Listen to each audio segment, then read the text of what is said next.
Donc Julie Lagère, bonjour, qui est doctorante contractuelle à l'université Bordeaux-Montaigne.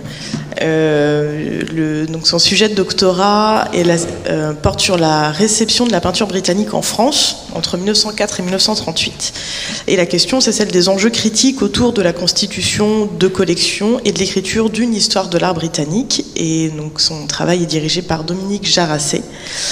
Et sa présentation aujourd'hui, pour nous, est intitulée 1938, une reconnaissance de la modernité britannique en France. Question.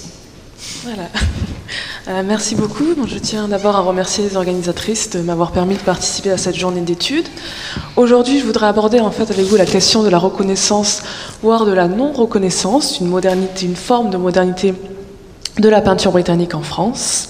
En effet, il me semble que s'il y a bien une idée reçue qui a persisté jusqu'à nos jours sur l'histoire de l'art européen de la première moitié du XXe siècle, c'est l'évidence d'un rôle périphérique qu'auraient joué les artistes britanniques dans cette histoire de l'art de la première moitié du XXe siècle, particulièrement en ce qui concerne l'histoire de l'art moderne. Et il me semble important de comprendre la construction de cette image d'un centre artistique britannique en marge d'évolution artistique occidentale, de comprendre comment cette marginalité s'est conçue. Pour ce faire, je vous propose aujourd'hui d'étudier la saison artistique de 1938, parce qu'il me semble qu'elle met en lumière des enjeux, des problématiques, qui sont pour moi des pistes pour comprendre comment s'est formé ce processus d'invisibilisation de la peinture anglaise de la première moitié du XXe siècle au sein de l'historiographie française, mais également anglaise.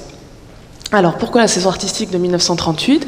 Parce qu'elle relève d'une importance particulière au sein d'une histoire des échanges culturels franco-britanniques, puisque pas moins de 4 expositions sur l'art britannique sont organisées à Paris au cours de l'année 1938.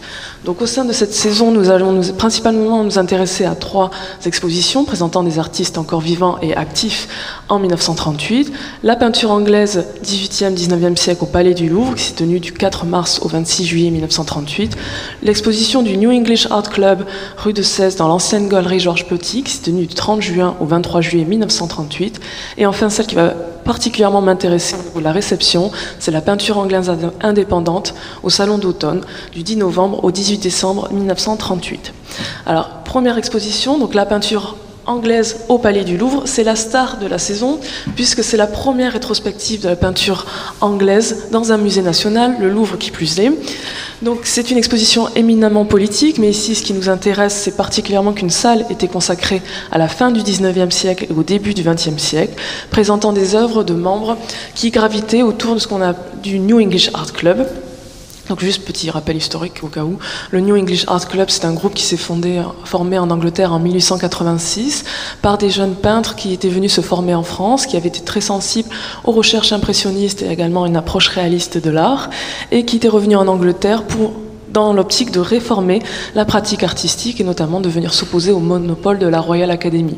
Donc ils créent un nouvel espace d'expression et d'exposition, le New English Art Club, et en 1930, finir ce point un peu historique, le New English Art Club a vraiment un point institutionnel d'importance puisque plusieurs membres fondateurs de ce club sont venus enseigner à la Slade School, donc ont ainsi influencé toute une génération d'artistes.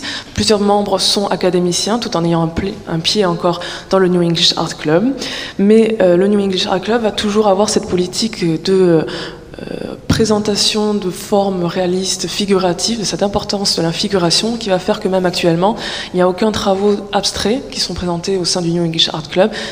Actuellement, c'est à la Royal Academy qu'on pourra avoir des travaux d'abstraction.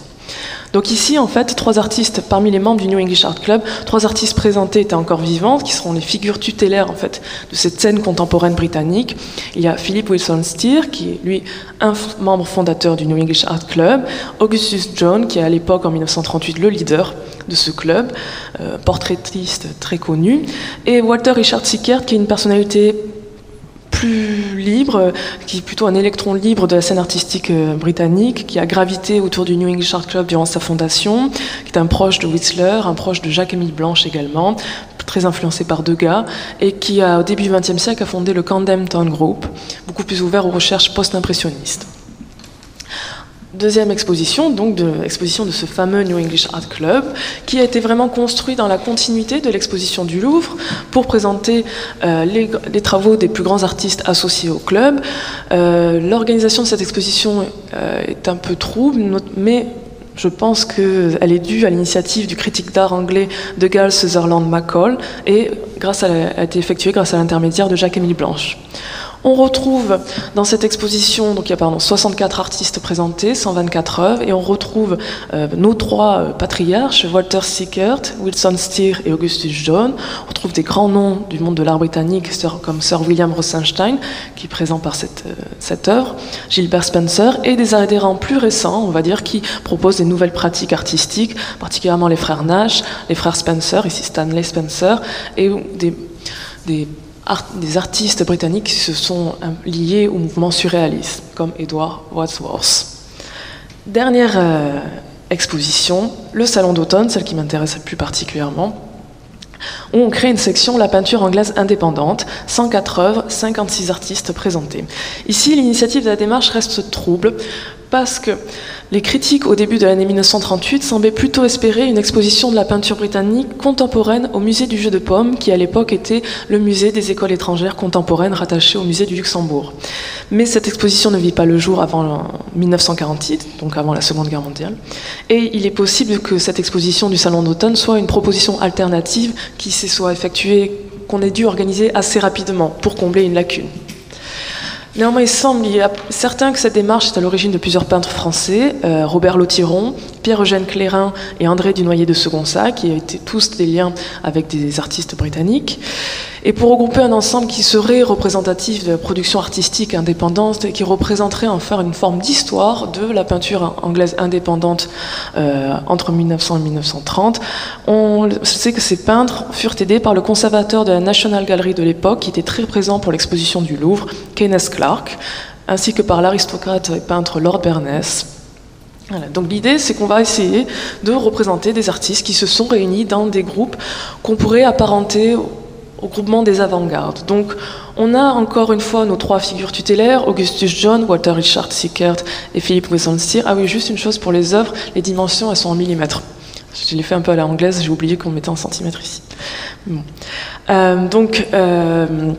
Augustus John, Walter Richard Sickert et Philip Wilson Steer, qui sont présents ici en tant que membres fondateurs du New English Art Club.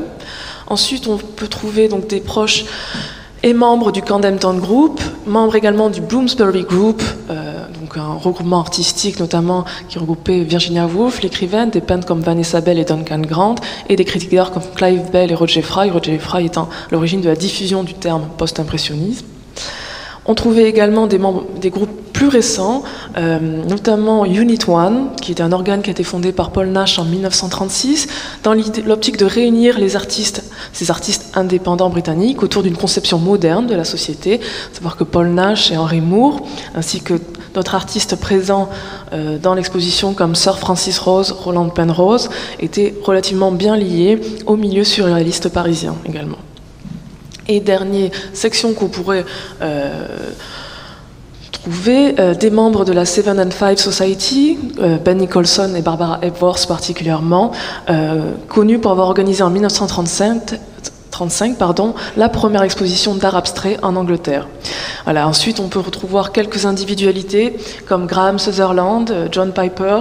Il y a aussi quelques artistes leader d'une colonie d'artistes britanniques à Paris, donc notamment il y a Ferguson, Winifred Nicholson, William Hayter ou Edward Wolfe. Sachant que par exemple Graham Sutherland, c'est une œuvre qui s'inscrit dans la série de ce type d'œuvre, mais c'est pas celle-là évidemment vu qu'elle date de 1940. Disons que sont présentés en 1938 et présentés plutôt une sélection hétérogène qui est censée représenter les différentes pratiques picturales en Angleterre. Alors, quelle a été la réception de cette exposition ?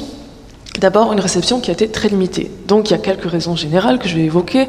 D'abord, il y a une prédominance dans la critique de la rétrospective de l'art anglais au Palais du Louvre, parce que événement politique majeur, visite de la reine et du roi d'Angleterre à cette exposition, et surtout, ça permettait de faire un bilan de l'art anglais.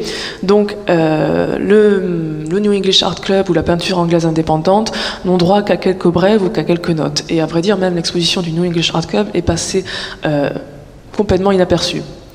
Il n'y a que une mention dans le magazine britannique Apollo qui nous mentionne le succès de l'exposition et qui nous apprend que le musée, à la suite de cette exposition, le musée du Luxembourg aurait acheté 4 œuvres, peut-être le Paul Nash qui se retrouverait au musée de Lyon, mais j'essaie encore de retrouver les traces. faut également dire, le Salon d'eau pour les peintures anglaises indépendantes, donc ces 104 œuvres sont quand même relativement noyées au milieu des 1674 œuvres que contenait le Salon d'automne. Et en plus, il y a un intérêt majeur de la critique pour le nouveau lieu d'exposition, parfois peut-être moins sur le contenu. Autre remarque générale, en 1938, le contexte politique était très tendu, ce qui fait que la presse généraliste va accorder moins de place à certaines chroniques artistiques. Néanmoins, il y a quand même une réception de cette exposition, de ces expositions et de cette peinture anglaise contemporaine. Donc, d'une manière générale, on va saluer l'effort des organisateurs d'avoir voulu présenter une exposition de peinture britannique contemporaine qui était parfois peu visible d'une manière globale en France, mais à les yeux des critiques, elle manque cruellement d'intérêt. Parce que ceux qui ne verraient pas, ceux qui ne voient pas, ils n'arrivent pas à voir ce qui serait spécifique, ce qui exprimerait un caractère particulier qu'ils recherchent dans la peinture anglaise. Aussi, au sein du dossier spécial Amour de l'art consacré à l'exposition du Palais du Louvre, Michel Florizon exprime cette idée. La peinture anglaise n'est plus guère ensuite, à propos de la salle fin 19e, début 20e, la peinture anglaise n'est plus guère qu'ensuite qu'un élément dans l'art européen, s'unissant tour à tour aux réalistes, aux impressionnistes, cherchant sur le continent ses maîtres et sa contenance. L'exposition du Louvre leur a réservé à eux, donc Augustus John, Walter Sickert, Stier, et à quelques autres, une salle. Mais elle n'apporte à l'esprit contemporain anglais autre chose que ce qu'on trouve généralement dans un certain art européen d'aujourd'hui, l'originalité en moins. Et sur la brève, dans le même numéro, la brève qui est consacrée au Salon d'automne de 1938, un critique se demande « Ces artistes doivent-ils traverser la Manche pour perdre sur les bords de Seine leur indépendance ?» Aucune œuvre de Picasso, Léger, Matisse n'est accrochée, mais celle de Gertler, Nadia Benoît, John Piper et Paul Nash les évoquent. Dans le même esprit, après je vais m'arrêter là, mais je peux citer également Louis Vauxhall pour l'Excelsior, disant « Il n'y a plus de mouvement pictural spécifiquement anglais, car l'influence de l'école de Paris est beaucoup trop présente. » Donc lui aussi relève ce manque d'originalité, et comme pour la plupart des critiques, l'analyse s'arrête là. L'idée, c'est qu'on déplore un manque de spécificité, d'originalité de l'art anglais. C'est parce qu'également est très présente encore, on privilégie l'image d'une Angleterre qui aurait été isolée, retranchée sur une île.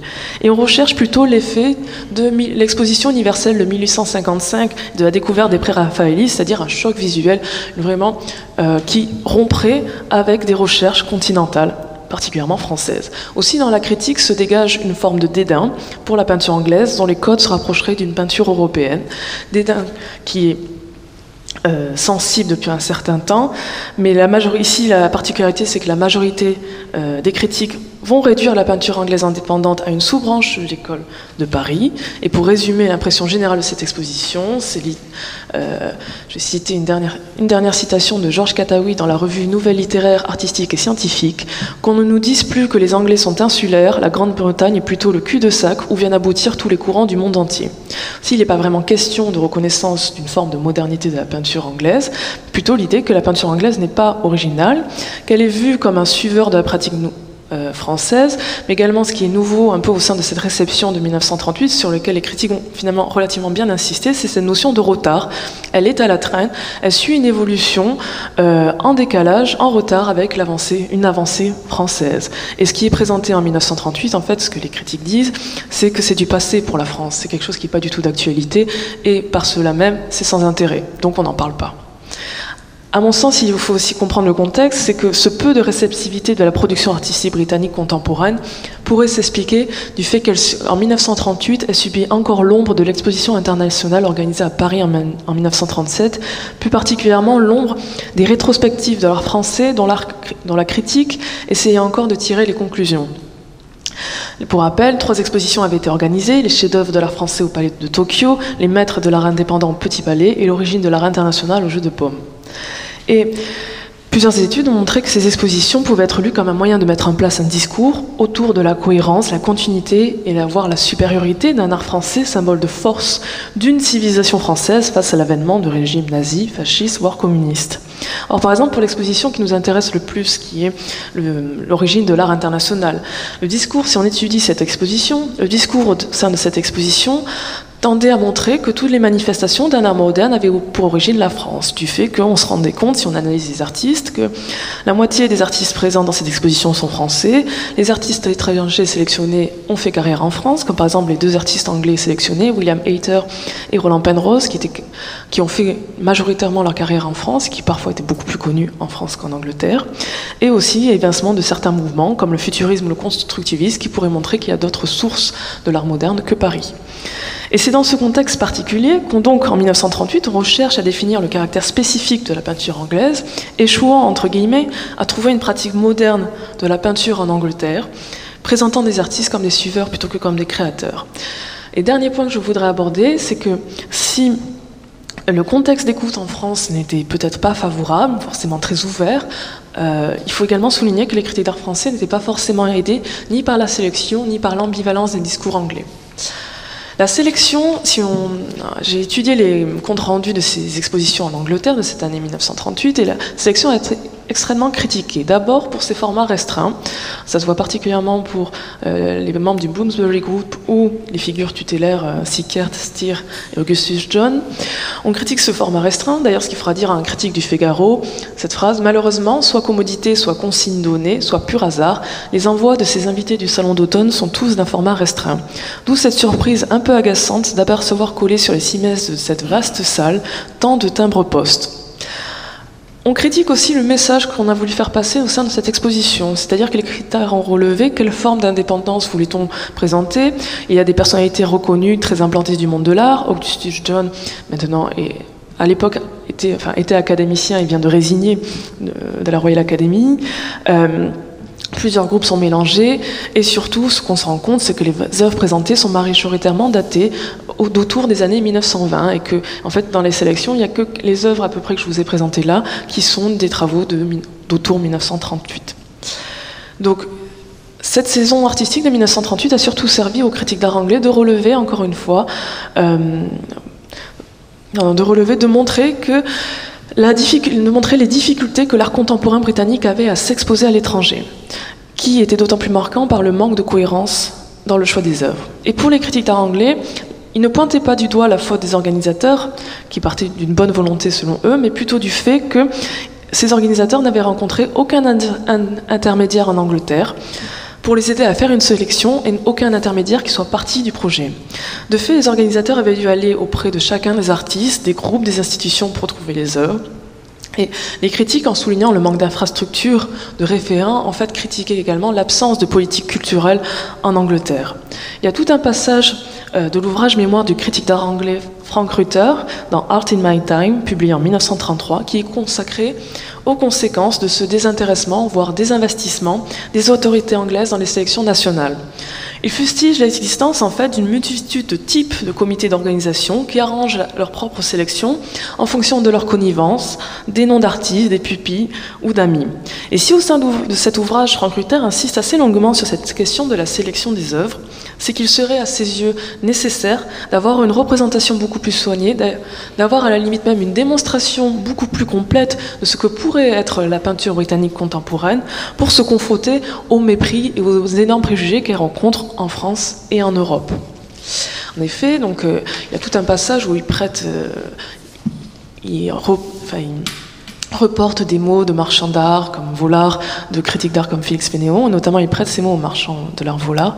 Oui, vous avez Sickert, mais qui avez-vous d'autre? Il n'y a pas de peintre en Angleterre, sous-entendu, il n'y a pas de peintre moderne. Et ce que Rutter déplorait, et que les critiques d'art de 1938 soulevèrent à leur tour, c'est qu'il n'y avait rien qui était fait dans les sélections nationales pour venir contrer ces préjugés. Au contraire, elles venaient contribuer à nourrir ces visions d'une Angleterre, certes, qu'on peut considérer comme talentueuse, qui est charmante, mais qui est presque désuète, ou complètement à la traîne d'une avancée artistique européenne. En outre, le dernier point que je voudrais aborder, c'est qu'il faut prendre en compte le rapport ambivalent, qu'on trouve au sein des discours anglais entre la définition d'une identité artistique britannique et cette notion de modernité. Herbert Reed, qui est un critique d'art très influent, directeur du Burlington Magazine, ouvert aux avant-gardes internationales et défenseur de la peinture anglaise contemporaine, exprime quand même son attente d'une renaissance de l'art anglais dans le un numéro spécial des cahiers d'art consacré à l'art contemporain en Angleterre, Allemagne et États-Unis en 1938. Il dit ceci: « Nous avons des artistes de grand talent, mais sans originalité, et peut-être quelques-uns qui ont de l'originalité, mais dont le talent n'est pas à la hauteur. Il s'ensuit que nous n'avons pas d'artistes spécifiquement anglais, à part peut-être Paul Nash. Il y a naturellement des peintres de la vieille génération comme Wilson Steer qui continuent la tradition de Constable avec un zèle inlassable, mais parmi les peintres les plus strictement contemporains, il n'y a pas un seul dont l'œuvre pourrait causer quelques surprises sur le continent. » Et Herbert Reed, qui est quand même un défenseur de la peinture anglaise contemporaine, mais selon lui, ce qui manquerait pour l'accomplissement de l'art anglais serait de trouver sa propre voie dans cette pratique moderne de l'art.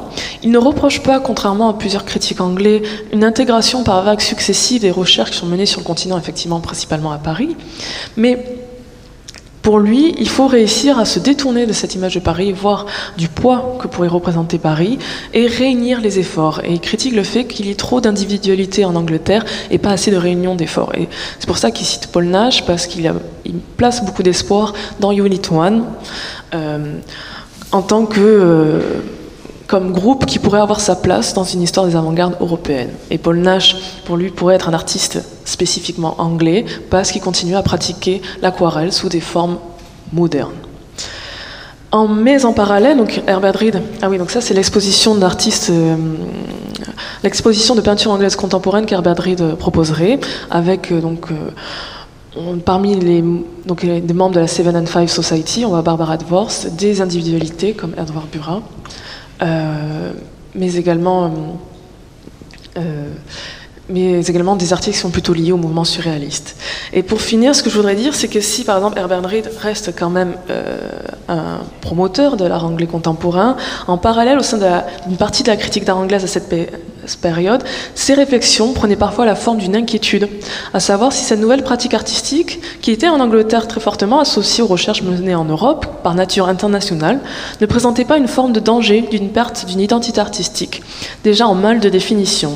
Ce type de raisonnement s'accentue au cours des années 1930, c'est-à-dire qu'en même temps que se créèrent les groupes comme Unit One ou Seven and Five, très marqués par une volonté d'ouverture, se développèrent également des discours protectionnistes, recherchant à construire une identité artistique spécifiquement anglaise. Alors certains viennent, comme Marie Chameau, viennent à la défense d'une peinture moderne qui serait foncièrement britannique, à travers la définition d'un certain nombre d'attributs. D'autres, au contraire, et c'est le discours qui va peut-être prendre de l'ampleur à la fin des années 1930, veulent montrer que la peinture anglaise n'est foncièrement pas moderne, qu'elle n'a pas à avoir de lien avec toute forme de radicalité. Et en fait, la décennie de 1930 voit en Angleterre une tension au sein des discours artistiques, une tension qui prend de l'ampleur face au sentiment grandissant de la nécessité d'affirmer une identité artistique culturelle britannique pouvant venir en défense d'un modèle économique, politique et intellectuel qui se sent en danger dans sa situation géopolitique, en Europe et au sein de son empire. Ainsi, la saison artistique de 1938, en tant que manifestation d'une entente franco-britannique, peut s'entendre comme un grand succès. Néanmoins, il n'était pas tant question de reconnaître, plutôt que de faire une démonstration d'accueil et de bienveillance. Et la réception des artistes britanniques contemporains s'est jouée, à mon sens, à l'aune d'une définition du progrès artistique conçu pour une histoire de l'art française, mais qui n'est venu que créer et entériner une image partielle et partiale de la scène contemporaine d'outre-Manche, qui va osciller souvent entre l'image d'un suiveur avec talent, sans trop d'originalité, sans trop de particularité, voire même d'une pratique artistique qui peut être éloignée de toute forme de modernité. Cette réception me semble d'autant plus biaisée qu'elle intervient au sein de tentatives de revalorisation en France d'une identité culturelle française qui peut se sentir en danger. Mais cette crise, ce que je voulais montrer, c'est qu'elle est également perceptible en Angleterre, où la quête d'une affirmation d'une identité picturale indépendante, moderne ou non, se fait perceptible au sein des différents discours qui s'intéressent à la pratique artistique et à l'absence de politique culturelle. L'idée, donc, c'est de montrer que c'est ensemble des éléments exposés, donc cette image, construction d'une image de suiveur, revalorisation d'une identité artistique, le problème des politiques culturelles et l'ambivalence des discours sur ce que ce pourrait être une peinture anglaise contemporaine, ont mené à cette absence de reconnaissance, mais qu'il me semble toujours nécessaire d'examiner et de discuter, afin qu'aujourd'hui, nous ne reproduisons pas nous-mêmes cette forme de méconnaissance de la peinture britannique de la première moitié du XXe siècle. Je vous remercie.